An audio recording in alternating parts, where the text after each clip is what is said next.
Hello and welcome to Traffic Talks. My name is Pyro and I talk about what's going on in my life, usually with a lesson I've learned, some tips and tricks you can follow that helped me, and a lot of laughs in each episode. If this sounds like something you would enjoy hearing, feel free to follow the podcast, subscribe so you don't miss an episode, and to see what I'm up to, you can check out my Instagram page linked below.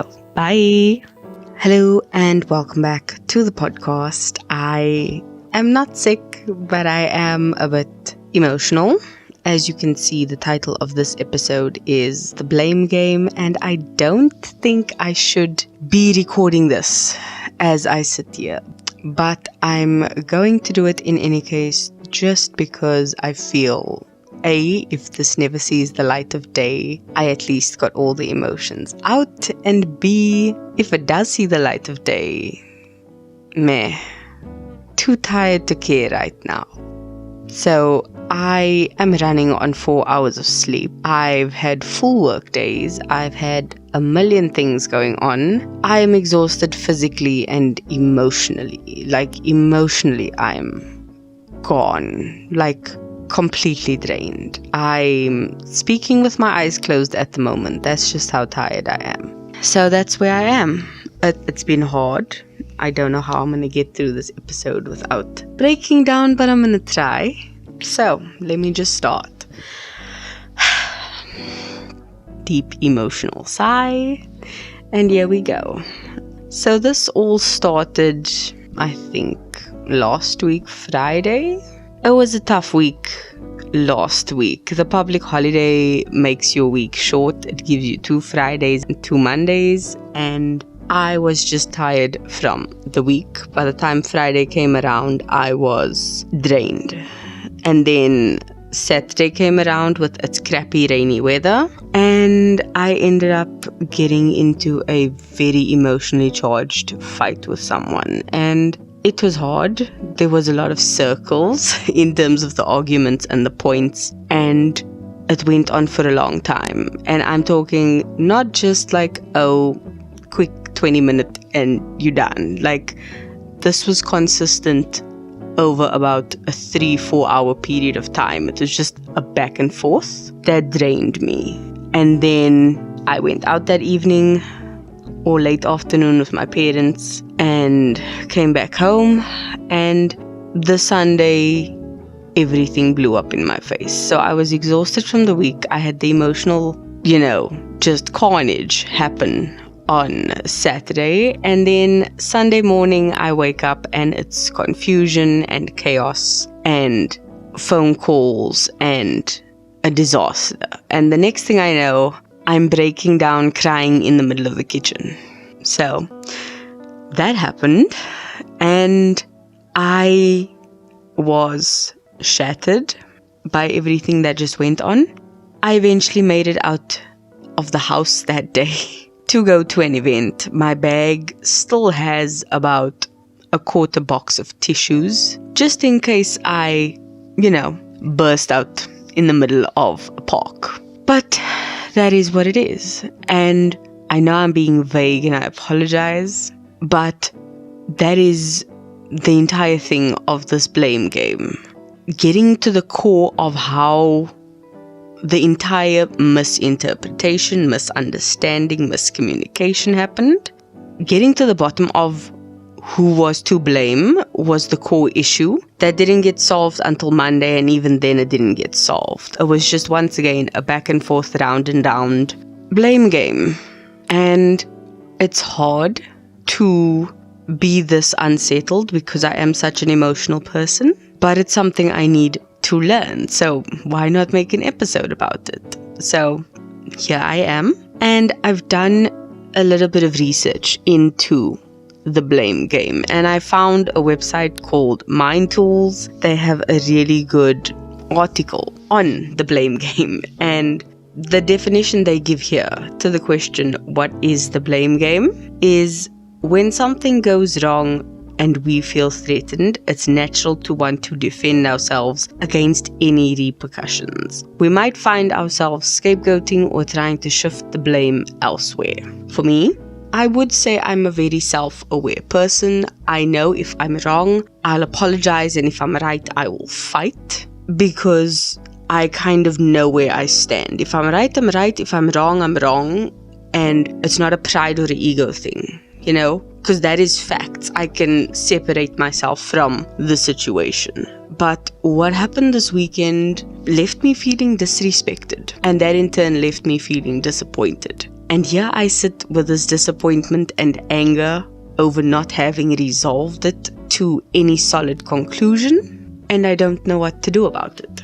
And the one thing they say in this article is that in order to move forward, there should be quite a few things. But they also say that avoiding the blame game doesn't mean letting things slide. It doesn't mean you're hoping the situation will resolve itself. It's being more active about things going forward. If it's something that is easily something you can resolve, do that to avoid having to play the blame game in the first place. And one of their main tips that they give is that you need to change the conversation around the blame game. Don't put your emotions into it so strongly, because as they said earlier, you are feeling threatened. You now want to defend yourself from that as a way of protecting yourself from an attack.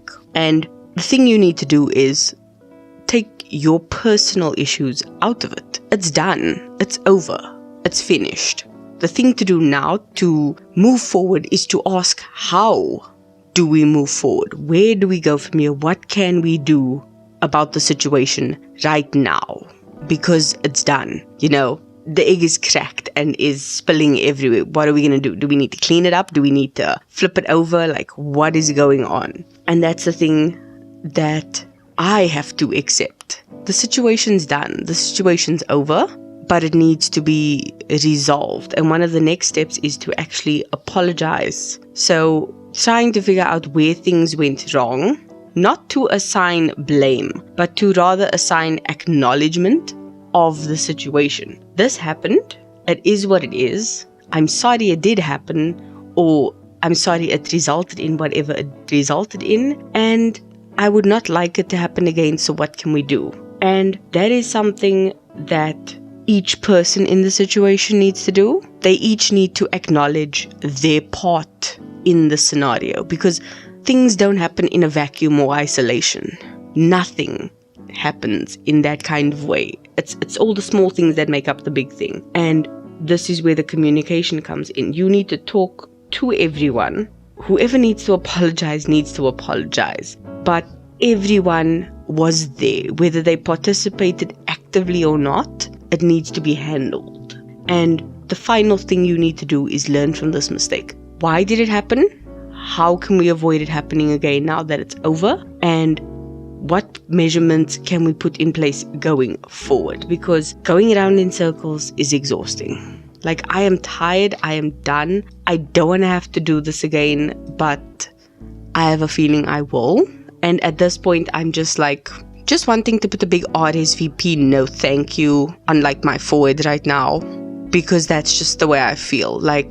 I am someone who is fairly responsible. I'm fairly organized. The fact that the situation happened, where I wake up and I know absolutely nothing that's going on, and I have to be somewhere at a certain time. I was never informed. Nothing was ever confirmed.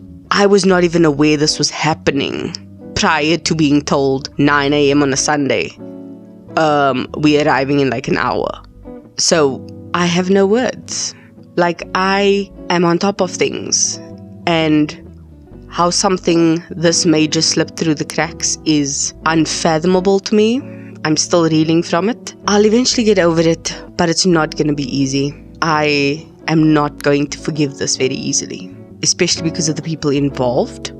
I would have assumed they would have known me better than that, and that I would have deserved a little bit more respect, just as a human being in the situation. I am not a child. So that is my 2 cents. That is my episode. I didn't want to drag it out. I've been enjoying the shorter episodes, and I can't think of an appropriate song, except maybe, this is a throwback. A friend of mine is gonna love this, but yeah. Jojo, the song Leave, Get Out, that is summing up my life. I just want people to leave and get out and go, and I don't want to see you, I don't want to talk to you, I just want to be mad for a little while. So that, or maybe the song Mad by Noah Cyrus, which I played on repeat until Spotify was like, are you okay?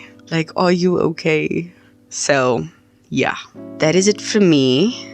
I want to say keep being a better being, but I don't know. I'm feeling a bit lost, so I'm going to say instead, after having already said it, that I hope you are okay. Because things like this happen and we don't talk about it and we just keep it quiet and then we sit and cry at home. So I hope you are okay. I hope you have a good week. And I hope that you are sleeping. Because honestly, I have not been sleeping. So yeah, that is me. I will see you in next week's episode. Yeah. Bye.